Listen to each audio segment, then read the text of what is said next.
midlerne til at rense med, de skal være sikre på, at de ikke har været brugt på anden måde end det, der er anvist.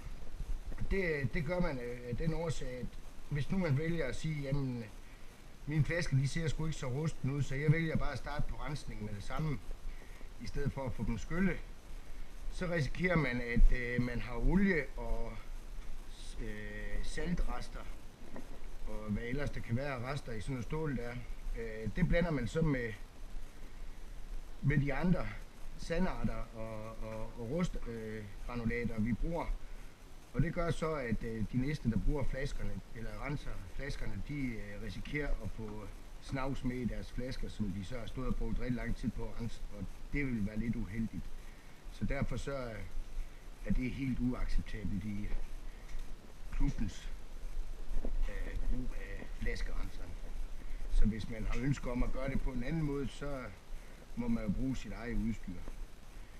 Nu vil jeg starte flaskerenseren, og den skal køre indtil man kan høre, at udstandsningerne de slipper hele vejen rundt, så man kan høre, det er dem, der rutscher rundt inde i flasken. Og når man har den, der går typisk 10 timer før, at det sker, at det er dem, der rutscher ordentligt med. Men da jeg skal på arbejde nu her, så kommer de her til at køre til i morgen tidlig, og det er sådan set ikke nogen skade til. Tværtimod, der sker ikke noget yderligere i det. Så jeg starter flaskerenseren, og så lukker jeg snart ned igen. Og som I kan høre lige nu, der er der ikke noget som helst, der rutscher derinde i. Der virker det bare som om det er en fast klump.